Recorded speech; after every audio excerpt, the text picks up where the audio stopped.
Thank you guys for joining us live tonight on our family room. We are joined by some lovely, lovely people. We have Miss Davina Parker, who is the principal at Spring Park Elementary School. And so thank you for joining us again. You may remember her from a few weeks, I guess it was about a month ago, that you joined us live here on the family room. We did an in-person one still, and just did a fantastic job talking to us about your needs, and really helped us because from there we got a few volunteers who have helped continue to serve with you. Todd Canarins, our next gen pastor, children's pastor, is here with us as well, and Sundy Goodnight, who is with One More Child, the organization formerly known as the Baptist Children's Home. Did I get that right? I want to make sure I got that right. Sundy is at home with about 3 kids. Well, I don't know, with multiple kids running around, and so make up numbers. Joining online with the kids running around. So thank you guys for joining us. Thank you for just things. How are things going for you personally? We'll start it out just personally. How are things going for you with the summer quickly approaching? And Todd, we can start with you, and then we can bounce around. Well, you know, it's actually, I was talking to somebody today and I said, you know, Gary's preaching a sermon called Pause. And I think for every pastor, every nonprofit, every principal, we have not paused. We've been fast forwarded. And so it's been crazy trying to get things ready to come back on campus on May 27th, getting some summer things ready, and then still trying to keep our online presence and reach out to families who, you know, aren't back yet. So it's just getting pulled in so many different ways. And, you know, the one thing about, I'm sure it's the same with you know, being a principal, you get your routine, and I don't have a routine right now. I wish I did. Yeah, Miss Davina, how is it going as a principal, just trying to manage all of it? I know that it was brand new when we had that conversation a while ago. How is it going now for you? It still feels like the Matrix. So it feels like I'm reading 3 computer screens at once, but it's going well. I think the children have been resilient. The staff members have been very innovative and creative in ways to just approach learning in a different facet. Because, you know, with children, the toy gets old fast. So it's trying to keep their interest and keep them engaged all the way to the end. So trying to finish strong with our students by doing Kahoot activities and different types of activities that kind of keeps them drawn in and invested. Look, anytime I could play games on Kahoot, I was always involved. And I say that not as if I played them when I was a kid. I taught at a private school for about 6 months, and I was invested in my own Kahoot games and the kids. So for teachers and kids, Kahoot is one. And I play to win. Yes, that's the only way you can play. I mean, you got multiple different aggressive winners on this phone call right now. So I'm saying that looking at Todd specifically. Sundy, how are things going this summer as you gear up for the summer with One More Child? I think we're all learning a new unnormal. And so it really very similar to what Pastor Todd said. It's felt like we've continued to go full speed ahead. We're just using different kind of a different bandwidth and a different wave of our life and what we've, you know, done in the past. And so everything has been just strategic planning in a new way. And we are gearing up, but we know we have to make a lot of changes this year. And so as much as we continue to meet the needs of children and families, we know it will look different this summer. Definitely. And we'll start with that idea of just how things are different. And Sunny, we'll come back specifically for One More Child. But Miss Davina, how are things, how should parents and parents who are watching, I'll mention this too, if you have any questions for Sundy or for Todd or for Miss Davina during this conversation, I don't know how much help I'll be for you, but I'm trying to figure it out with a 18-month-old on my own. So, but if you have any questions, let us know, and we'll ask those questions around. But Miss Davina, now as kids are coming out, from principal's perspective, as kids are coming out of school, going into the summer on just a weird school year. What are some things that parents can do to just help our children during that kind of transition? The first thing I would say to do is to take a break. Take a break away from the computer, away from the hustle, because technically we did come back full steam ahead, demanding their time on the computer or learning instructional packets. So now that we have spent the last 9 weeks as parents on the computers, helping our children navigate through assignments, and now we're at the end, it's time to just take a break and celebrate that your child has completed a phase of education that no one has ever experienced in their life, and they survived. So, while you still have your health, this is the time that you just close the computers. I know that Duval County is allowing our students to keep the computers over the summer, but close those computers for at least a week. If you don't travel anywhere, use that time as a home vacation. Wake up whenever the sun wants to wake you up. Eat whenever you want to eat, but really have a vacation from work and from school.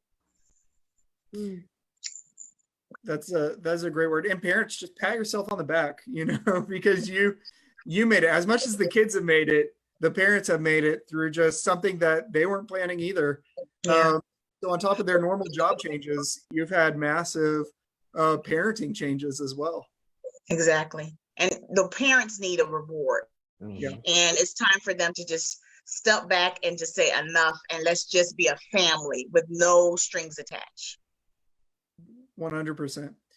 And so now looking at One More Child, as kids are moving away, Miss Davina, you can jump in on this. Todd, you can jump on this. Sundy, you can jump on this.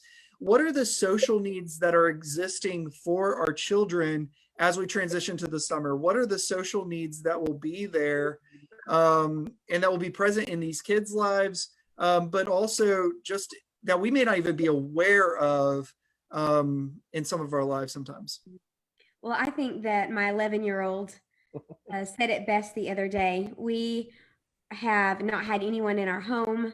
We have really isolated as a family. And just because I am a single mom and I have children that are young in my home, and if mama got sick or baby got sick, and no family here in Jacksonville. And so for me, I just wanted to stay safe. And so after over 2 months of being isolated, as someone came over to our home and actually leaned over and gave a discretionary hug.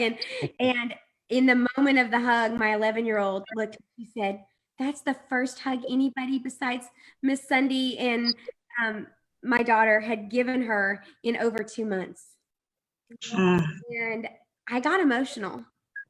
All of our kids, they need, whether some of them say they need it or not, they need that emotional connection, and they need that physical touch, and they need to hear it from other people. And so in a parental setting, we get so comfortable and we have our way that we communicate with our child. And kids need communication from all different types of people, and they get love in so many different ways and facets. And right now it's really one-dimensional. And so for me, that is something that I'm concerned about. And I feel like we have to come up with ways to make sure that kids are receiving love. And I know that sounds basic, but it is so monumental in the lives of these kids.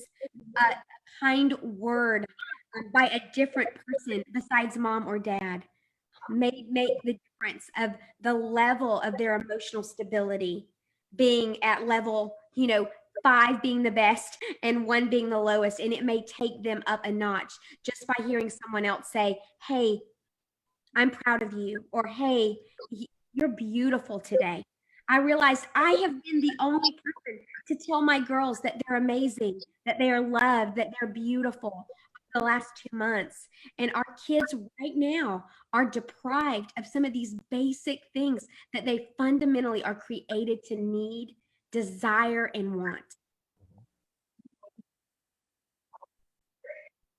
Well, I'll jump in there, and Sunday, I think you're exactly right, and I think it ties to what Ms. Parker just said, is that as a lot of parents, we have been filling many roles, including teacher, and there's been frustration on both ends because A, we didn't know what we were doing, and B, they knew we didn't know what we were doing.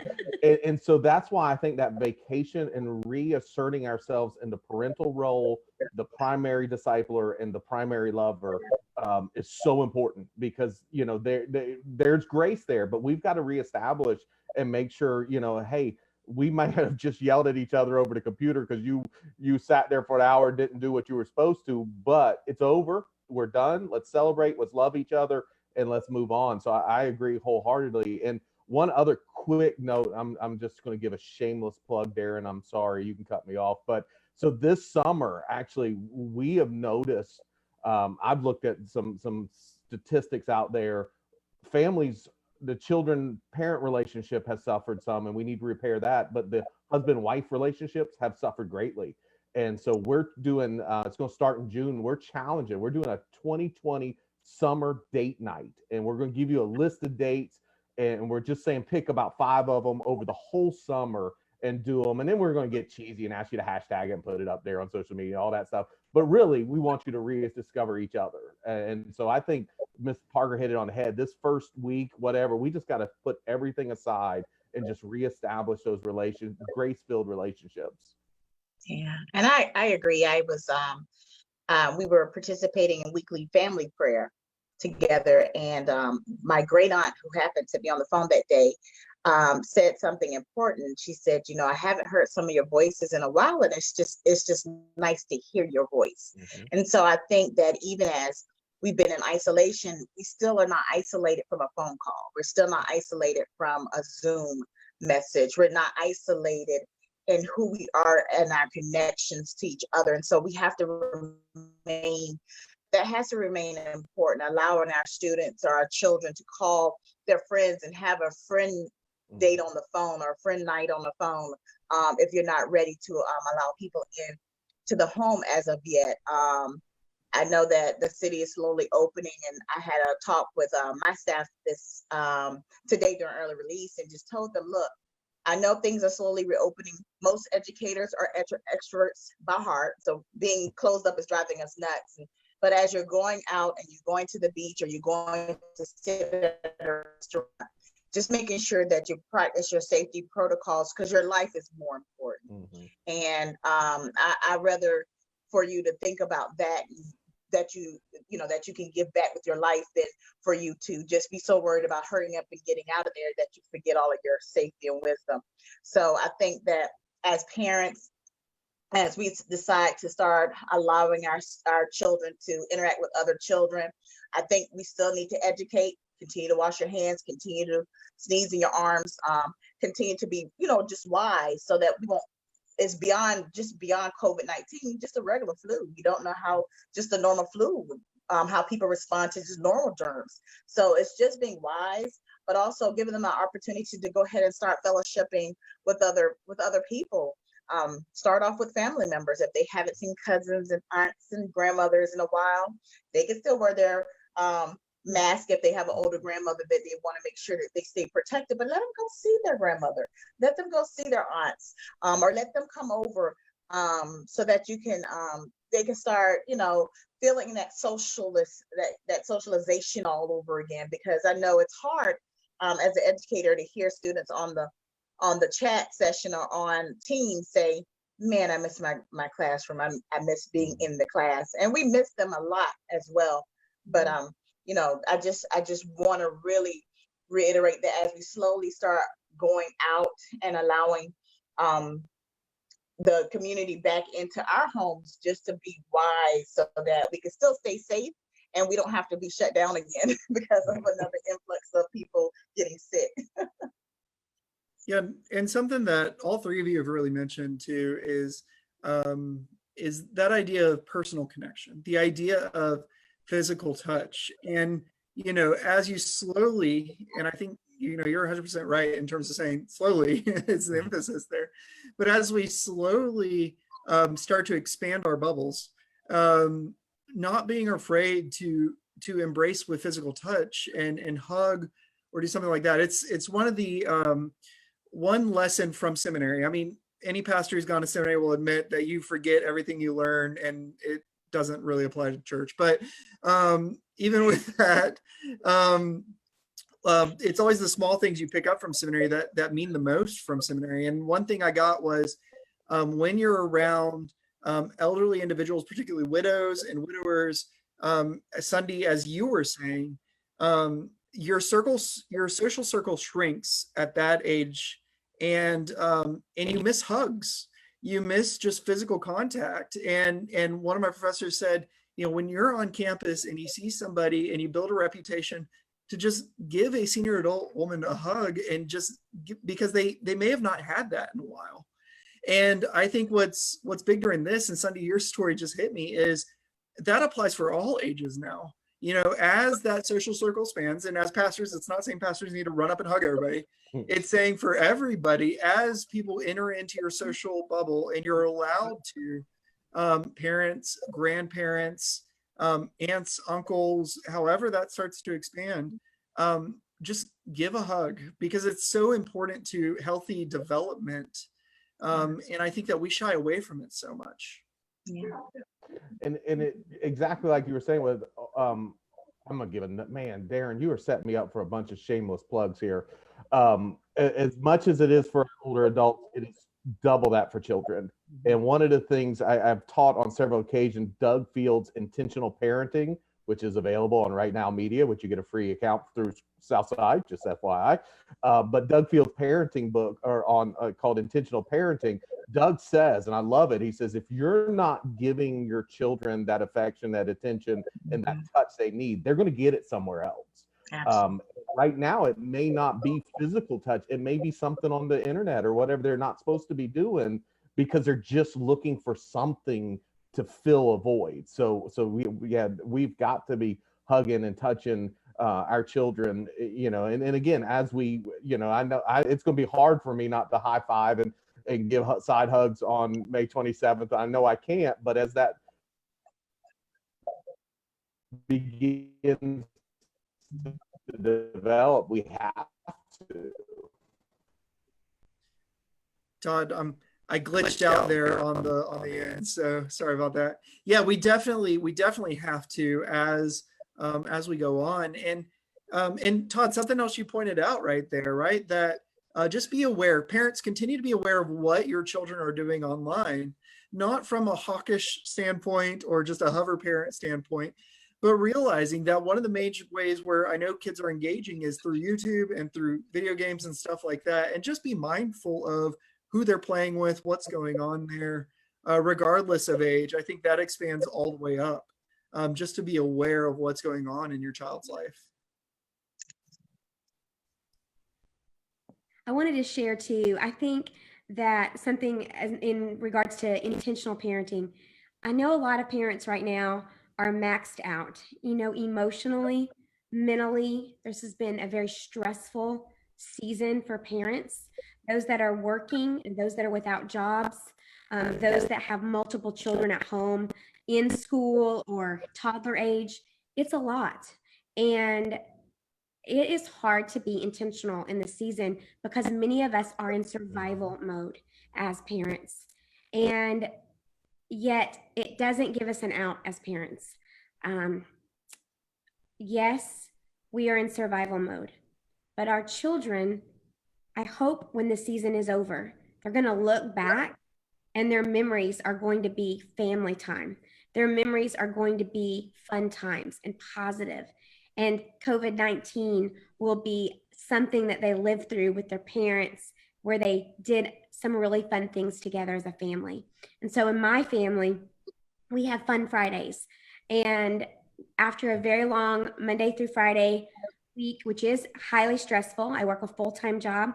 I have a toddler that is potty training and an 11-year-old who is in school, and also I'm a foster parent. And so there's a lot of dynamics going on in my home. But on Fridays, as soon as the day is done, we have a fun Friday and we plan it throughout the week. And last week, it was a $1 glow sticks from the Dollar Tree, and we put them all over, and we did Go Noodle, and we listened to some worship music, and we danced in the dark. And it was super fun. Sometimes we simply jump in the car and we go to Chick-fil-A and we get a fun drink, and then we go and find a duck pond and feed the ducks. But we want to do something that's fun, that concentrates on something besides the heavy week that we've had. And so as soon as it starts getting close to Friday, my kids are already asking, what is Fun Friday going to be? And we want to set those type of situations and scenarios up for our kids, even though as a parent, I will tell you, sometimes on Fun Friday, I want to have finally rest Friday, and I don't want to go out, and I don't want to get in the car, and I don't want to have to put on the fun face, but my kids need it. And so I have to be intentional, and I have to be the fun parent and make those moments for the kids that they're going to remember. We may remember the stress, we may remember the limitations, they're going to remember the fun moments. That's great. That's great. You're built for this. This is a great, you're really blessed for everything that you're doing.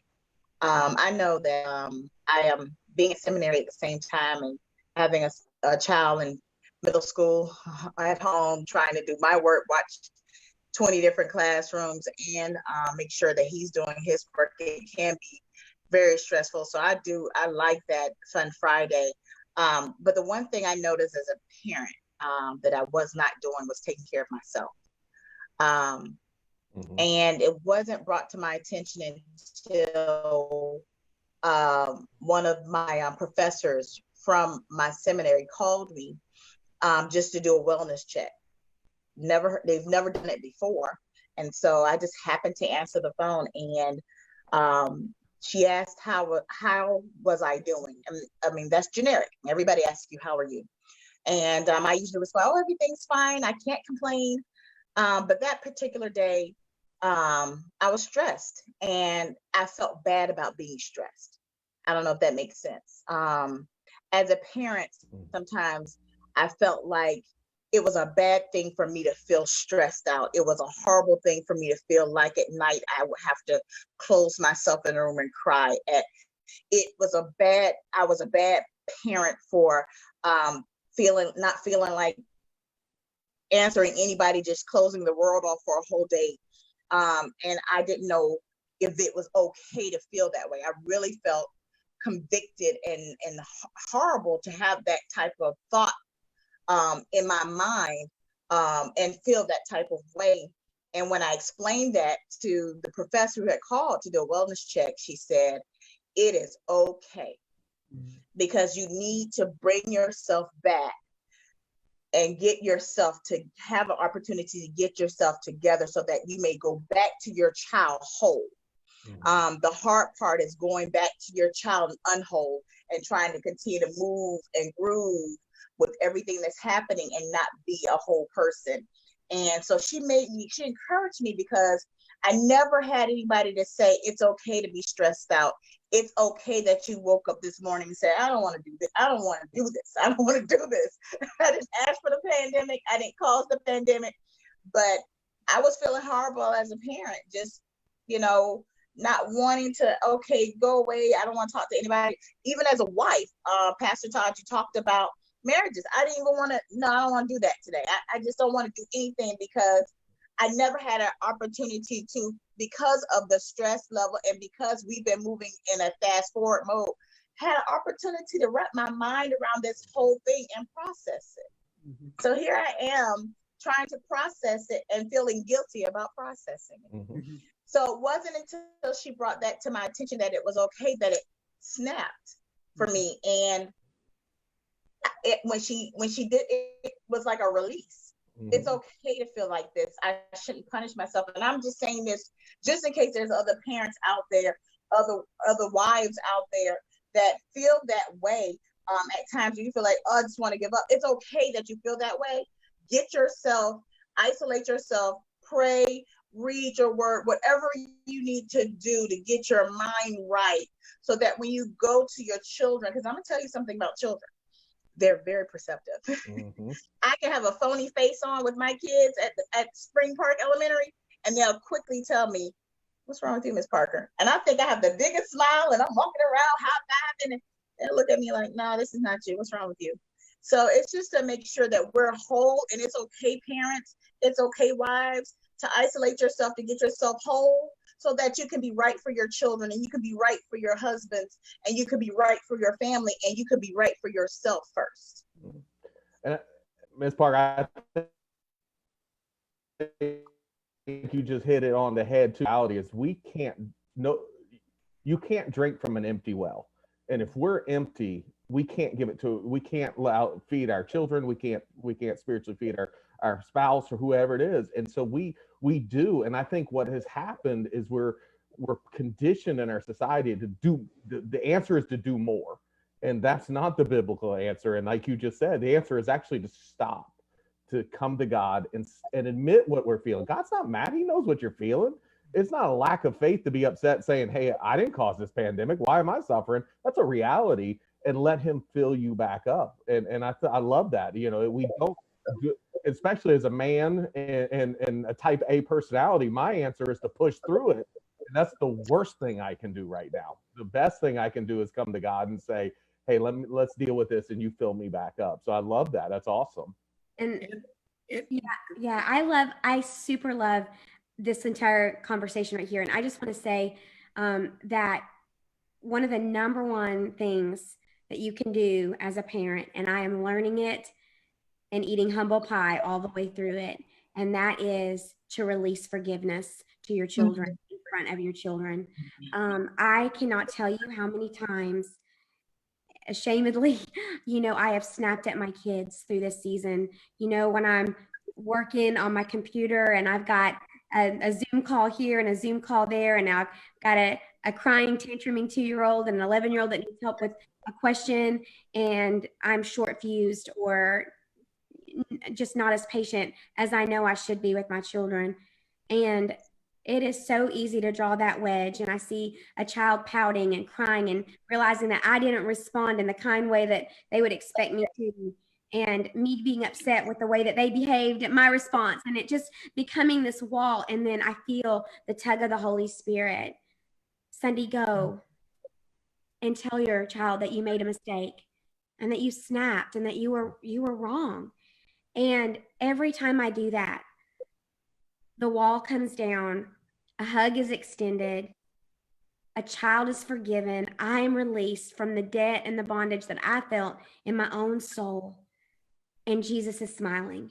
And so right now, parents, you may have kids at your house who are driving you up the wall, and you're tired emotionally, and you may make some mistakes at home right now and say some things to your kids that you never thought you would say. And I just want to say, I understand, but it is not too late to go back to your child, even if it was 3 days ago, and say, "Can I sit down with you?" Even a 2-year-old understands, Mommy's sorry. Daddy's sorry. This was wrong, and I behaved wrong, and I was impatient. I was rude. I was angry. I was frustrated. I was overwhelmed. Please forgive me. I wasn't right. And release that and just watch the walls come down. And what I think is great there is you're also teaching them at that point what that is. You're teaching them what repentance is. And I think that is what's important, because that's a life lesson that the kids actually learn. And in doing student ministry and when I was teaching too, you would see the kids to where when the parents just isolated and they'd hit those points, and to Miss Davina's point too, right? They would take their days, but they wouldn't fully explain what they were doing to their kids.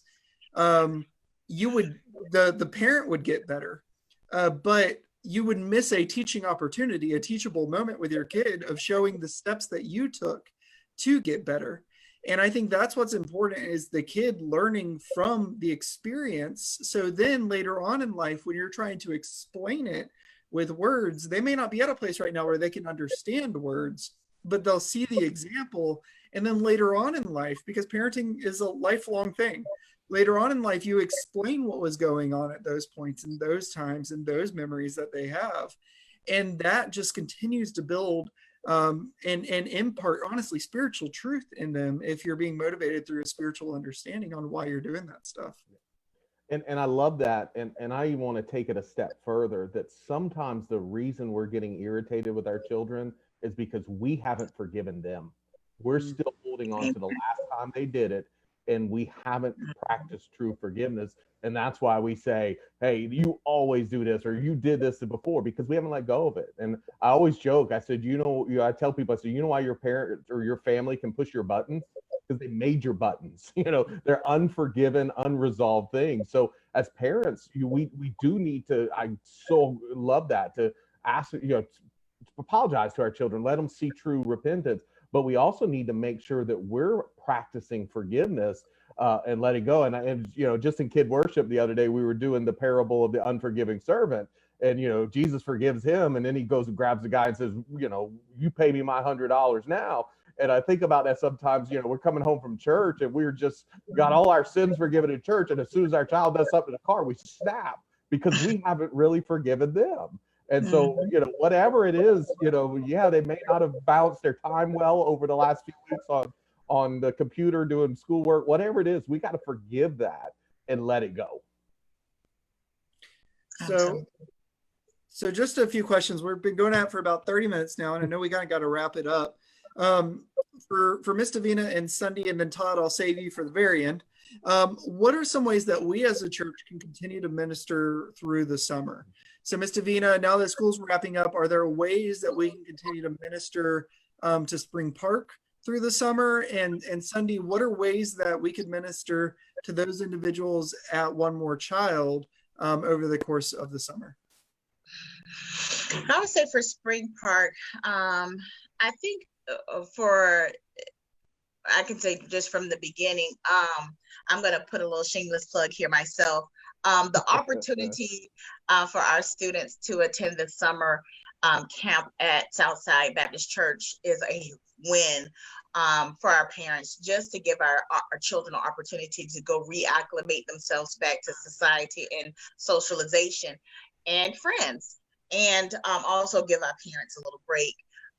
Because, unfortunately, our schools are not quite ready for returning back physically. So we're still on virtual learning even for summer school.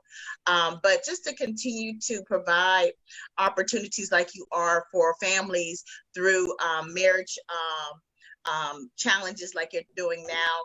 I wish that we could do that even for families, for families or even single family homes, because I know that it's been very stressful, and just having an outlet where they can go to and discuss what they're going through and not feel judged, but feel like they're supported and they have someone that they can debrief with their everything that they've gone through over the past months with their child, and how to be better and how to do better, and not be ashamed to say, I've made a mistake. And ways in which we can continue to model forgiveness or model mental health and wellness. These are the things that we do, children, to get ourselves together. This is what I do. This is why I pray. This is why I read, or this is why I listen to music, or this is why I dance about, or this is why I praise.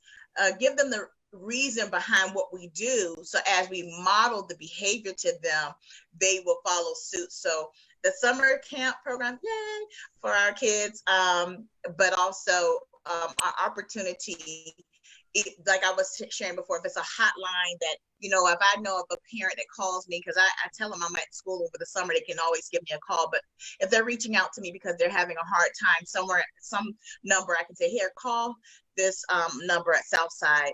They have a mother, or they have a family that, might be going through the same thing, and they can provide some support. Awesome. Thank you, Ms. Davina. And thank you for the shameless plugs. We will take all of them. And we love being there for your families as well. Sundy, what are some ways that we as a church could help, or individuals in a church help you guys at One More Child? Awesome.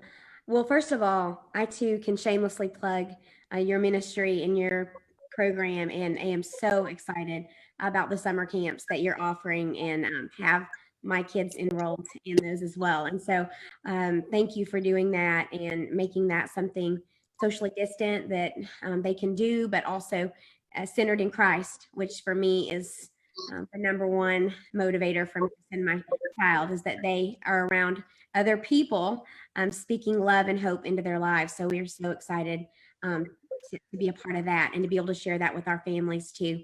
Our ministry at One More Child, we have been busy. We've been busy feeding families and hungry children throughout this epidemic. And when we are asked what is our greatest need has been food, because the greatest needs in the community have been child hunger and hungry families, families that cannot get enough food or have access to food. And so through our backpack feeding program, as well as through our family support services, we're feeding children. And so if someone wants to help us, they can donate food. We need food. And last week, we served over 200,000 meals in Florida to hungry children. Wow. And we continue to do that throughout the COVID-19 epidemic. It is very exciting. We are putting those foods in the hands of families with children, and we want to be able to keep doing that. And so food that is dropped off at our campus in Jacksonville, or if you're in another part of the state, happen to get a hold of this, we have drop-off locations throughout the state as well. And this year, we are still waiting on some CDC guidelines and standards for some of the programs that we offer in the summer to make sure that we could safely do those. Our campus is typically a host home for Summer Break Spot.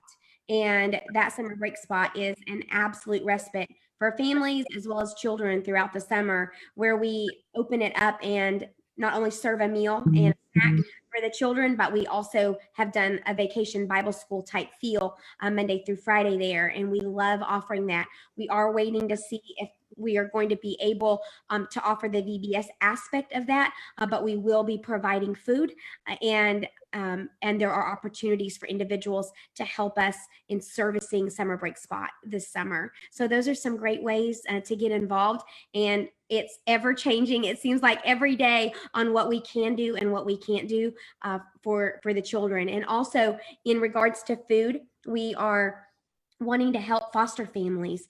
We realize that foster families are carrying an extra burden during this season, and not the child, but just the entire emotional weight of what they're going through, and dealing with children with trauma. And so we're trying to lift a weight for our foster families. And so if someone out there likes to cook and you want to double a casserole recipe and make a freezer meal and drop that off at our campus, we would love to be able to get that in the hands of some of our amazing Christian foster families and the foster families in the community and serve them well. So those are some great ways to get engaged with us.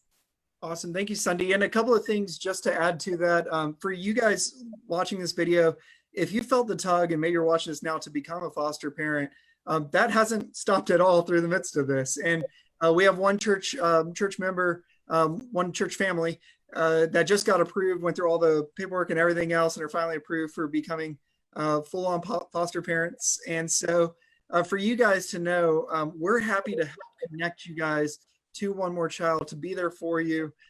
This is what you just heard is what we want to be. We want to be a church where we're connecting to ministries and ministries are connecting to us. And so if you're looking to give food, remember, don't come drop them by the church.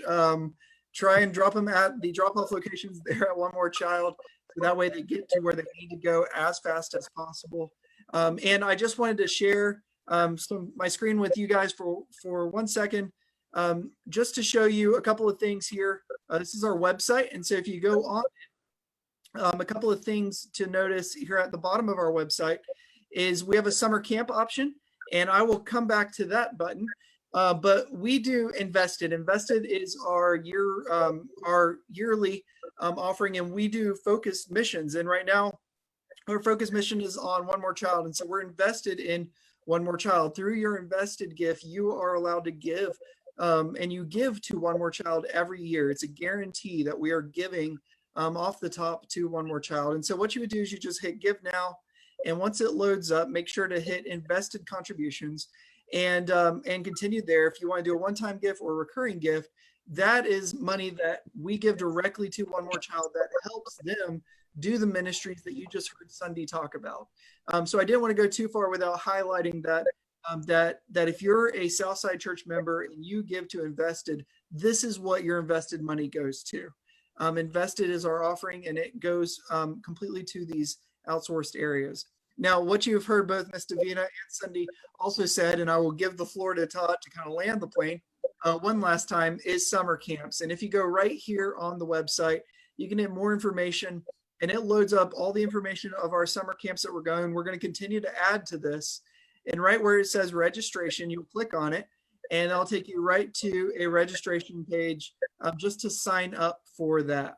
So, Todd, I will let you take it away just to talk to us about these summer camps. And if you would, I know one question that I've gotten a little bit of is what are we doing for proper social distancing in these summer camps? What PPE is required? What's going on there? So if you will take it away with the conversation over our summer camps.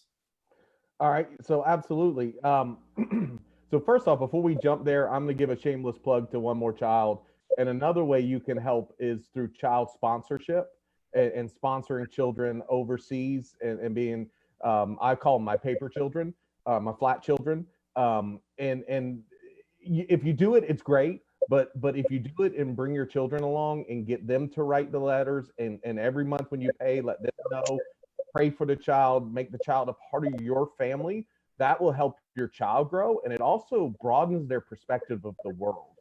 So many of our children think the world ends at their, and it doesn't. And so my daughters are literally waiting for the day that I will tell them they're old enough to go to Haiti, because they want to go, because they've heard the stories, they've seen the kids, they've seen the things we've done, and it's the opportunity. So, that may be something for, you're talking about Fun Fridays, make that a part of a Friday or Saturday or Sunday evening. Just every week, we're going to pray for our child. We're going to write them a note or something like that. So One More Child has, you can pick your country, you can pick the gender. So like we have 2 girls because I have 2 girls, things like that. So check that out on their website as well. So as far as camps, we have gone with a pretty ambitious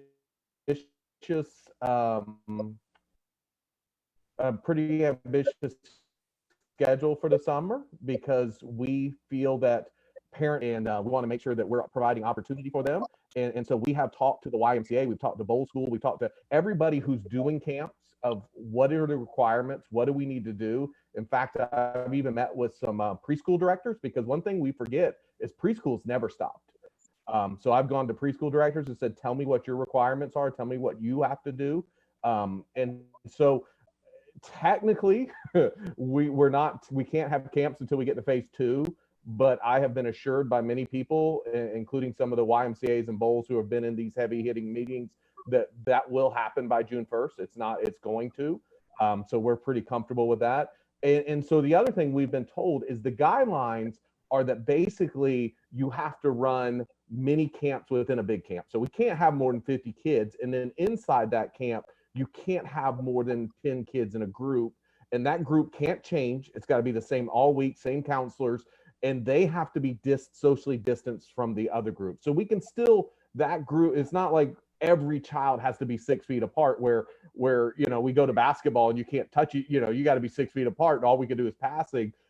That group can, within means, they can't touch. We got to be careful of that. We are going to sanitize everything, hand wash anytime we come to or out of a station.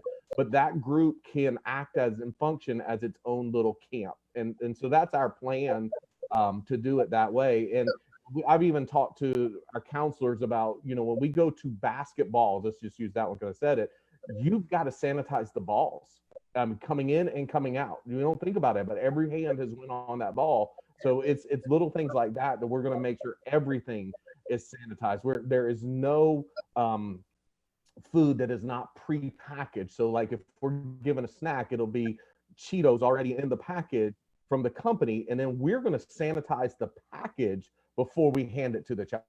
So we're going to be hyper vigilant in all that we do to follow the guidelines and do what other people have said. Now, the one thing we have said is masks are totally optional. I was at a preschool the other day and they had 10 kids on the playground playing with no masks, and the teachers had no masks, and they said that is okay as long as you're doing the other thing. So we make that optional. So that's totally up to the family. We're not going to discourage it, or it's just up to you. But everything else, we're following what we've seen as the guidelines. I actually have a copy saved on my computer of the national YMCA guidelines that they put out for their camps this summer, and I'm following that as closely as humanly possible. Now, I will tell you, and this, we've already made the decision that we're going to run, it's basically 7 or 8 camps that are going to be 50 or less, depending on how many register, and run it that way. So we will not be doing VBS this year, just because we did. There's too many uncertainties, and I know, like, next thing you know, I'm gonna kill the choir, and then I'm gonna do things, and everybody's gonna hate me. We're not gonna have VBS this summer, but we will have some other options in place. And now, one really cool thing, I was actually on a Zoom call today for this.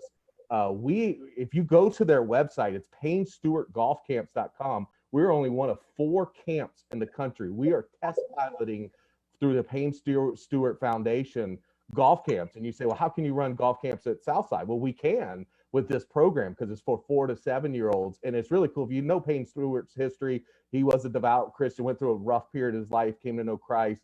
And in his death, his family wants to do something to promote golf and promote Christ. And so this is something that has come together in the last year. And through a friend of a friend of a friend, they reached out and said, would you host it at Southside? And so there's only 4 churches that get to host it this year, and we're one of them. And that's really cool when you think about it.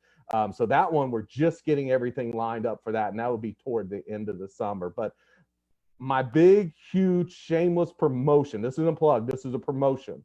So I met with the lead team, and we've talked about where people are financially, where everything is, wanting to make sure we're in good position with numbers of kids and everything. So we have said, starting tonight, if anybody registers for camp between now and Memorial Day and uses the code Memorial1, all caps Memorial1, it'll give them 65% off. So Sunday, for people like you that have already registered, we said we would give you a refund, or we would let you move the 65% to another camp. So, but we've said we want to help our families and give back to the community, and God has blessed us with some awesome people. And so we said, let's make a pitch, and from now to Memorial Day, 65% off. So it's basically like $30 for a whole camp, which is incredible. So check that out. I've got some emails and things coming out about that, but that will be live starting tonight. So a couple other questions. The only person on the lead team that voted against it, by the way. I just can't. 100% true. No, a couple of questions there, just to double check and highlight something that Todd said, is that the golf camp is actually open to those who are 4 and up. So if you're looking for a preschool option, and Todd, you can correct me if I'm wrong here, but that is a preschool option for camp. So just for parents to know, that is there. Yeah, it's 4 to 7. That's it. So not above 7, because then you got to get on to fields and courses and stuff. So just for you, if you're a VPK or something like that, and you're thinking, what could my kid do? That's an option for those who are 4 and up that aren't even maybe in kindergarten yet. And then student camp, it's not on that camp page yet, because we're getting some more information on that, but student camp will be happening. So we're officially having camps from ages 4 all the way up through 12th grade. And so if you're interested in, Todd, was that Memorial one, did that apply to student camp as well, or no? Not to student camp, and not to the Ignite overnight camp that we're doing with One More Child, and not to the Payne Stewart. So there's 3 that it doesn't apply to, unfortunately. With the Payne Stewart one, we're locked in on what we can charge, and the other 2 so with our student one and our Ignite one, they're spending the night, so we have costs with food and lodging and things, so we just can't do those that way. It's all good. I just want to double check and make sure, because I'm sure I will get a question on that, and I wanted to know how I needed to reply to that. So thank you for that. And thank you all of you who are here with us still watching live, and those of you who will watch it later on. Share this information. Sundy, Davina, this was just a great time. Thank you guys again, both from your where y'all are in your organizations and how you can just help us know how we can serve your organization better, but also where you guys are as parents and how, for people just to relate to your story and where you guys are. Thank you, thank you, thank you. I know sometimes it's hard for people to relate to Todd or myself because our wives are the best parts of who we are and they make sure everything gets done. But it is great to just have you guys here just to show us how you're living out COVID-19 and for people to relate to somebody besides our pastor talking heads who are on here talking all the time. So thank you guys for joining and thank you for everything that you continue to do here with Southside Baptist Church. What an honor. Absolutely. Southside Baptist Church, we're so proud to connect with you and for your leadership and leading the way and pushing past molds to do more for kids. And I've watched you do that for year after year after year. And we so appreciate you for being such a lead partner with us. And the same with Spring Park. The teachers want to do something tangible with you all. They are being very innovative and creative. I can't wait to hear all of the great ideas, but they want to show their love for Southside and all of your support that you have given us through the lunch grab and goes, supporting us every day. Today, one of your members provided lunch for my teachers as they packed their classrooms, which really lifted their spirits because coming back to an empty classroom without children is very depressing at times. So just having your member do that for us, they are so grateful to everything that Southside has done for Spring Park. And we thank you because it takes all of us to make it through something like this. So we thank you for that support. Yeah, and guys, from the organizational level, we thank you, Southside members and guests and visitors, everybody who attends Southside. We thank you for all that you're doing. It's through your giving that all this is possible. It's not anything that Todd or myself are doing. We are serving at the pleasure of you and under the service of God. And so thank you for your continued giving and for your help here at Southside Baptist. This will be our last family room. We will officially end it on a high note with you guys, but we will continue our Sunday morning or Sunday night stream of the talkback sessions. That will continue on. But with next week and us restarting our live Wednesday service, we will not be doing any more family rooms because we will have that live service going on. And so just for you guys to know, we are restarting in-person church starting next Wednesday and next Sunday. So I know I will have to repeat that a million times, and I am happy to repeat that a million times more. So thank you guys for joining us, and we will see you later.